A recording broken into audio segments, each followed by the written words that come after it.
Hello बच्चों, welcome to study in. आज हम देखने जा रहे हैं न्यूमेरिकल एनालिसिस, जो कि एमएससी फाइनल की एक बुक है या फिर एक पेपर मान सकते हो। इसकी हम यूनिट नंबर 3 का एक मेथड हमने कल देख लिया था, पावर मेथड। और आज हम सेकंड मेथड जो कि है जैकोबी मेथड वो पढ़ने जा रहे हैं। इसमें टोटल तीन चार मेथड है इसमें, और चारों मेथड में ही आपको आइगन वैल्यू और आइगन वेक्टर फाइंड करने हैं। जैसे जैकोबी मेथड है, इसमें आपको आइगन वैल्यूज फाइंड करनी है केवल। पावर मेथड में हमने देखा था कि आइगन वैल्यू के कोरोस्पॉन्डिंग आइगन वेक्टर भी फाइंड करना होता है। तो चलिए देखते हैं हम जैकोबी मेथड। सबसे पहले जैकोबी मेथड में हम क्वेश्चन को समझते हैं कि क्वेश्चन में क्या बोल रहा है। देखिए कि use Jacobi method to compute the eigen value. आपको क्या करना है, जैकोबी मेथड का यूज करना है किसके लिए, आइगन वैल्यू फाइंड करने के लिए ऑफ द मैट्रिक्स। ये आपको मैट्रिक्स दिया गया है जिसके एलिमेंट है 2 -1 0 -1 2 -1 0 -1 2।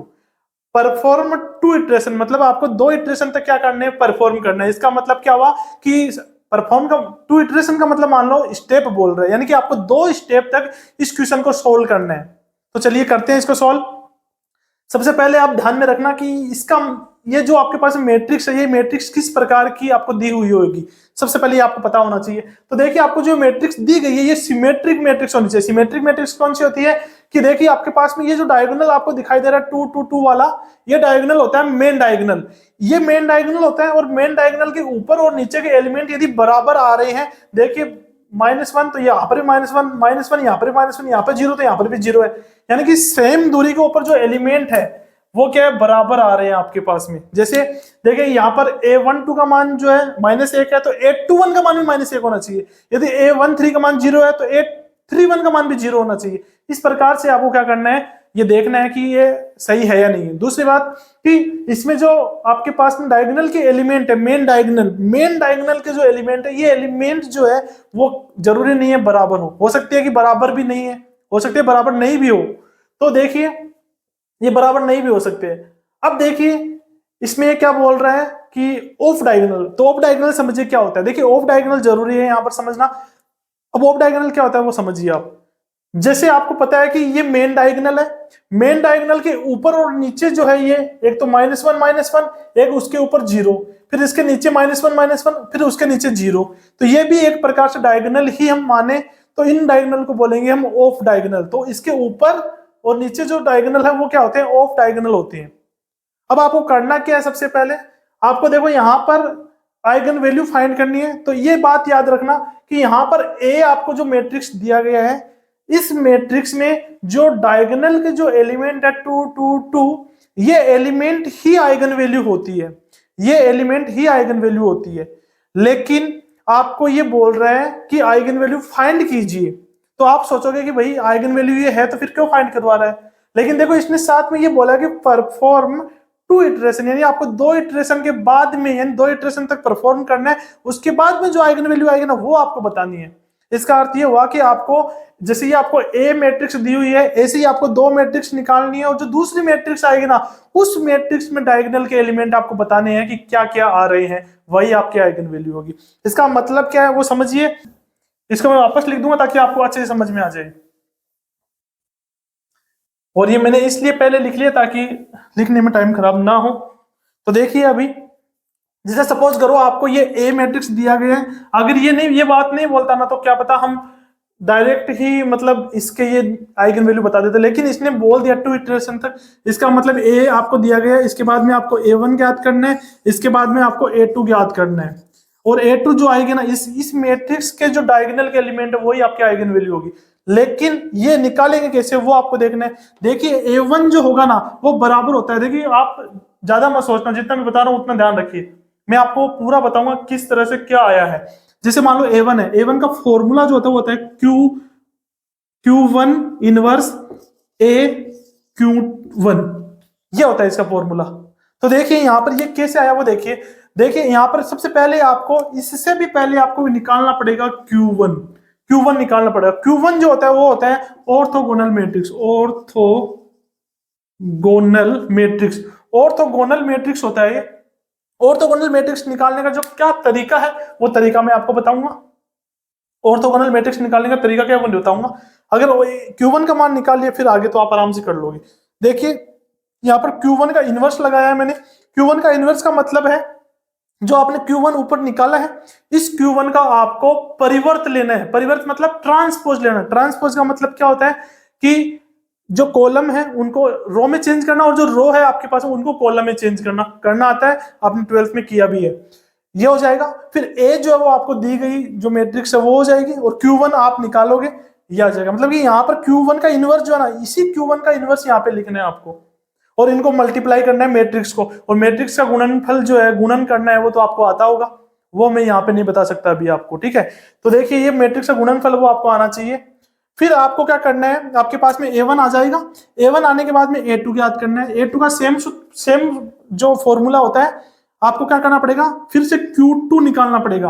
अब इस A1 के लिए Q2 निकालना पड़ेगा उसी प्रकार से जिस प्रकार से हमने यहाँ पर Q1 निकाला है, सेम। इसका मतलब इतना इतना आ गया ना, फिर पूरा नीचे वाला कर लोगे। फिर Q2 आ गया। अब आपको यहाँ पे फॉर्मूला लगाना है A2 का, Q2 का इनवर्स, फिर आएगा A1 आएगा अभी, और फिर आएगा Q2। इस प्रकार से आप क्या करोगे, A2 फाइंड कर लोगे। अब हमें देखना है Q1 कैसे निकालेंगे। तो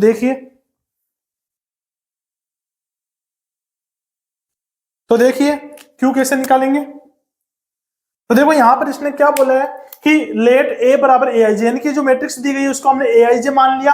the largest of diagonal element in the given real symmetric matrix is, यानी कि आपको ये बताना है कि जो आपको ऑफ डायगोनल जो एलिमेंट है, मैंने आपको अभी बताया था ऑफ डायगोनल क्या होता है।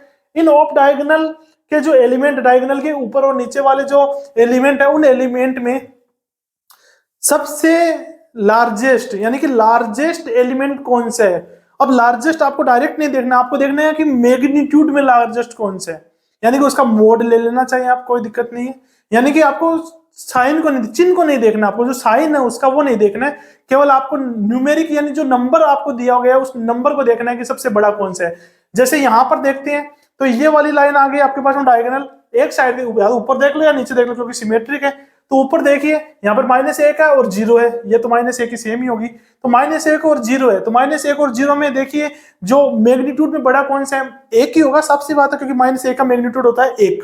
तो -1 का मैग्नीट्यूड 1 होता है, इसका मतलब 1 सबसे बड़ा हो जाएगा, यानी कि -1 वाला जो एलिमेंट है ना वो हमको यहाँ पर चूज करना है। तो यहाँ पर मैंने वही चूज किया है A12। वैसे आप ये भी कर सकते हो, A31 भी कर सकते हो, सॉरी A23 भी कर सकते हो, तो A23 भी लेके कर सकते हो, कोई दिक्कत नहीं है। तो यहाँ पर देखो हम लेके चल रहे हैं A12। जैसे ही हम A12 लेंगे ना, ध्यान से सुनना, जैसे ही हम A12 लेंगे ना, A12 हम लेंगे, तो A12 के साथ में एक मैट्रिक्स पूरी की पूरी आपको लेनी पड़ेगी। ये ऑर्थोगोनल मैट्रिक्स अर्थात Q1 निकालने का तरीका है। फिर से सुन लेना, Q1 निकालने का तरीका है ये, इसको आपको ध्यान में रखना होगा। तो यहां से हम A12 लेंगे ना, तो A12 के साथ में आपको 4 एलिमेंट और लेने पड़ेंगे। कौन कौन से, वो देखिए। A12 आ गया, इसका उल्टा कर दीजिए A21। फिर देखिए 1 है ना, तो A11 आएगा। फिर 2 है तो A22 आएगा। आपको ये मैट्रिक्स लेके चलना है, ये जो मैट्रिक्स आपको लेके चलना है।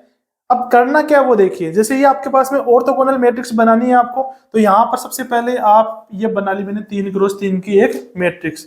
इस मैट्रिक्स में ये जो आपके पास में जगह है जहां पर जैसे A11 है, A12, इनको आप मतलब चिन्ह कर लीजिए। यहाँ पर जैसे A11 यहाँ पर आएगा, A12 यहाँ पर आएगा, A21 यहाँ पर, A22 यहाँ पर आएगा, चिन्ह कर लिया।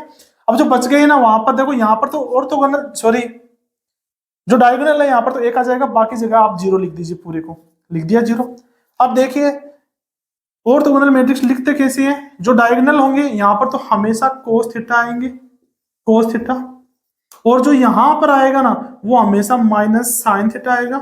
यहां पर जो आएगा ऊपर, यहां पर आएगा sin थीटा। ये हो गया आपका ऑर्थोगोनल मैट्रिक्स। ये इस प्रकार से आपको ऑर्थोगोनल मैट्रिक्स ज्ञात करनी है। जैसे ये तो हमने लिया था A12, सपोज करो कि ये वाला एलिमेंट जो है ना वो बड़ा आ गया। मान लो दूसरा क्वेश्चन है, ये वाला एलिमेंट जो है ना वो बड़ा आ गया, मतलब कौन सा एलिमेंट, A13 यदि आपके पास में क्या आ रहा है, बड़ा आ रहा है मैग्नीट्यूड में, तो हम कौन कौन से एलिमेंट लेंगे, एक तो A13 लेंगे, एक लेंगे इसके अपोजिट में A31, फिर एक लेंगे A11 और एक लेंगे A33। इस प्रकार से हम ये एलिमेंट लेंगे। तो इस जगह पर तो आएगा cos थीटा, इस जगह पर भी क्या आएगा, cos थीटा आएगा, इस पर आएगा माइनस का sin थीटा और इस पर आएगा प्लस का sin थीटा। जो डायगोनल है यहाँ पर 1 बन जाएगा, यहाँ पर 0, यहाँ पर 0, यहाँ पर 0 और यहाँ पर 0। इस प्रकार से इसके लिए बन गई ये ऑर्थोगोनल मैट्रिक्स। समझ में आ गया होगा जो मैं बोल रहा हूँ, वो तो सुन ही रहा है ना, आपको साफ ही तो नहीं दिख रहे हैं। तो ये आपको ध्यान में रखना है। इस प्रकार से आपको क्या करनी है, ऑर्थोगोनल मैट्रिक्स बनानी है। चलो बनाते हैं। अब देखिए ऑर्थोगोनल मैट्रिक्स तो बना लोगे आप, लेकिन इसको आगे सोल्व करने के लिए आपको क्या चाहिए, थीटा का मान चाहिए। अगर थीटा का मान मिल गया तो आप आराम से आगे सोल्व कर सकते हो। चलिए थीटा का मान निकालते हैं। थीटा का मान निकालने के लिए आपको एक छोटा सा फॉर्मूला है वो याद रखना है। देखिए क्या फॉर्मूला है। जैसे आपके पास में सपोज करो कि यहाँ पर A12 माना है आपने, सपोज करो आप AIJ मान रहे हो, तो अगर AIJ मान रहे हो तो इसके लिए फॉर्मूला होगा tan 2 थीटा बराबर AIJ है ना, तो इसका दुगुना आएगा, दुगुना ऑफ मतलब कि twice of AIJ upon AI है ना, तो AI का हो जाएगा AII, फिर आएगा AJJ और बीच में आएगा माइनस। ये फॉर्मूला आपको अप्लाई करना है। जैसे ये फॉर्मूला अप्लाई करोगे आपके पास में यहाँ से थीटा का मान निकल के आएगा। देखो कैसे, यहाँ पर देखो 2 AIJ की जगह लिखना है A12 अपॉन यहाँ पर आएगा A11 और ये माइनस यहाँ पर आएगा 2 है ना, तो A22 मान रख दीजिए। ये आएगा 2, A12 का मान कितना है, माइनस का 1 अपॉन A1 का मान कितना है, 2 है, A22 का मान कितना है, 2 है, ये आएगा माइनस। यहां से ये हो जाएगा माइनस का 2 अपॉन इन्फिनिटी। अब देखिए ये आ गया आपके पास में tan 2 थीटा बराबर -2 अपॉन इन्फिनिटी को हम क्या लिखेंगे, माइनस का इन्फिनिटी लिखेंगे, कोई दिक्कत नहीं है। ये आ गया माइनस का इन्फिनिटी। अब मेरे को बताइए tan में इन्फिनिटी कितने डिग्री का मान होता है, π/2 का मान होता है। तो यहां से हम लिख सकते हैं tan माइनस का π/2, क्योंकि ये बाहर माइनस है इसलिए उसको अंदर ले जा सकते हैं, कोई दिक्कत नहीं है। यहां से हम 2 थीटा का मान निकालेंगे, हमारे पास में आएगा माइनस का π/2, और यहां से यदि हम थीटा का मान निकालेंगे तो हमारे पास में आएगा माइनस का π/4। तो ये आपके पास में आ गया थीटा का मान माइनस का π/4। अब देखिए ऑर्थोगोनल मैट्रिक्स यदि आपको निकालना है तो उसके अंदर आपको साइन थीटा और कोस थीटा का मान चाहिए। तो यहाँ पर हम पहले ही निकाल लेते हैं, एक तो साइन थीटा का मान और एक कोस थीटा का मान।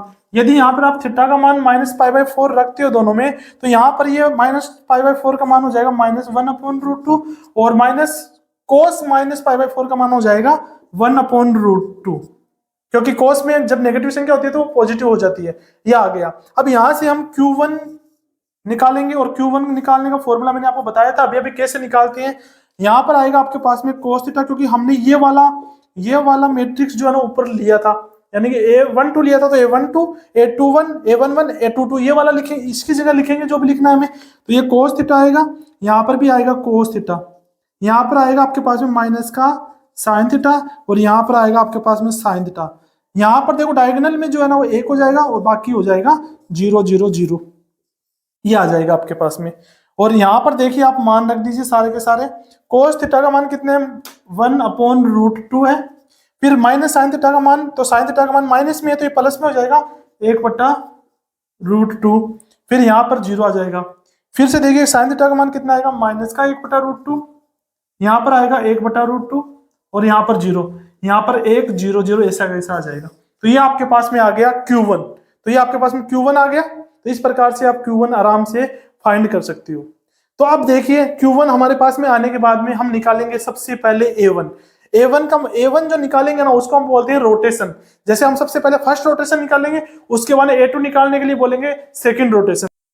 अब Q1 आने के बाद में हम लिखेंगे द फर्स्ट रोटेशन गिव्स। तो देखिए फर्स्ट रोटेशन हम किस प्रकार से लिखेंगे कि A1 जो होगा वो बराबर आएगा Q1 का इनवर्स, अर्थात हम बोल सकते ट्रांसपोज, फिर आएगा A और फिर आएगा Q1। इस प्रकार से हम क्या करेंगे, A1 ज्ञात करेंगे। तो ध्यान से देखिए A1 जो है ना इस प्रकार से लिखेंगे हम, और Q1 जो आपके पास में आ चुका है। अगर Q1 का इनवर्स निकालना है तो ये जो पंक्ति है यानी कि जो रो है उसको तो कॉलम में चेंज कर दो और कॉलम को रो में चेंज कर दो। तो देखिए यहाँ पर Q1 इनवर्स A और Q1 का मान मैंने यहाँ पे पुट कर दिया। पहले Q1 इनवर्स का मान पुट किया तो ये आ गया आपके पास में, इस पंक्ति को यानी कि इस रो को मैंने कॉलम में चेंज कर दिया तो ये आ गया आपके पास में। फिर A जो है जो आपको गिवन है वो ऐसा कैसा लिख दिया, फिर वापस से क्या लिख दिया हमने, Q1 जो हमारे पास में आया है ये हमने पुट कर दिया। अब सबसे पहले देखो इसको तीनों को आपको मल्टीप्लाई करना, तीनों मैट्रिक्स को।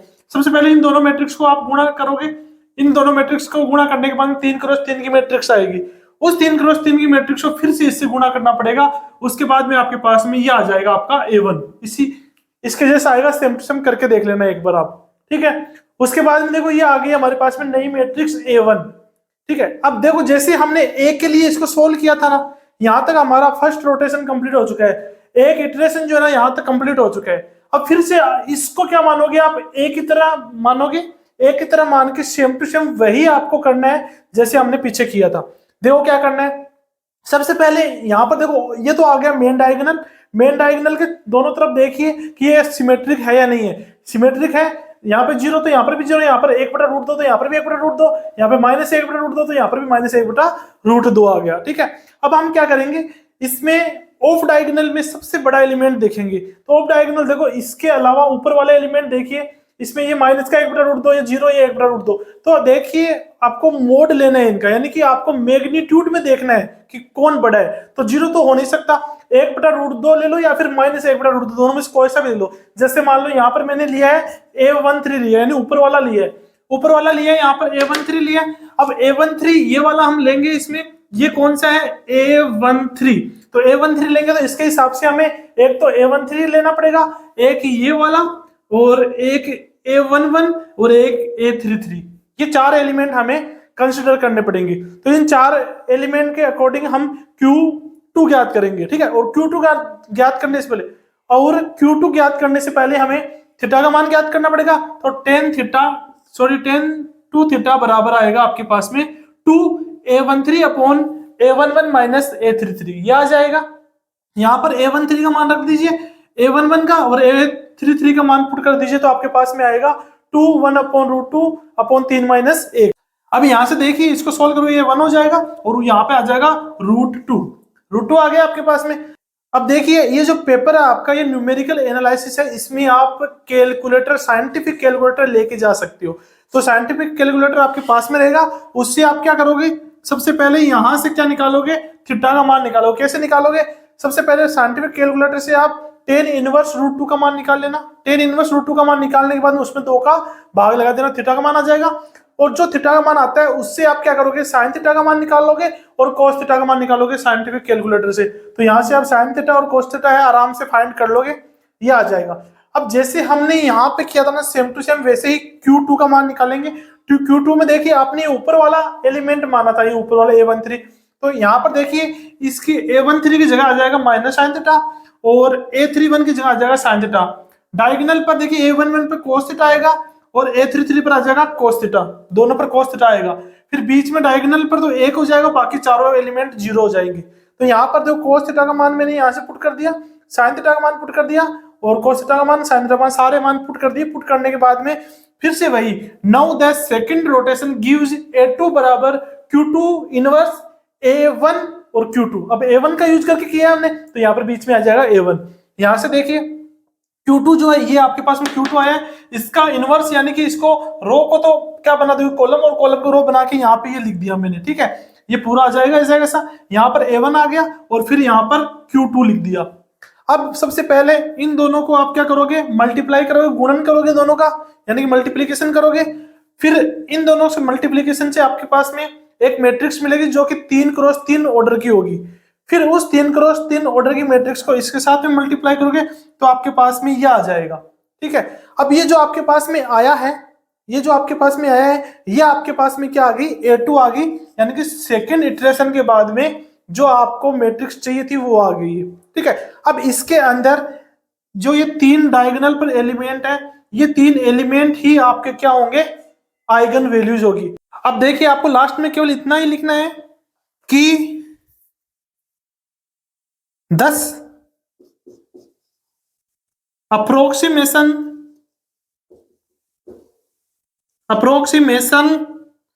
टू आइगन वैल्यू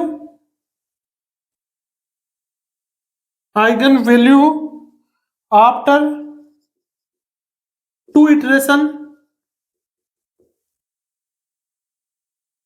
इटरेशन और तो 2 इटरेशन के बाद में जो आइगन वैल्यू कौन कौन सी आई आपके पास में, तो नीचे लिख देना 3.366, फिर 1, एंड 1.633962 ये आपका क्वेश्चन कंप्लीट हो गया। तो इस प्रकार से यदि आपको किसी भी मैट्रिक्स की आइगन वैल्यू फाइंड करनी है वो भी जैकोबी मेथड से, तो इस मेथड से आप कर सकती हो।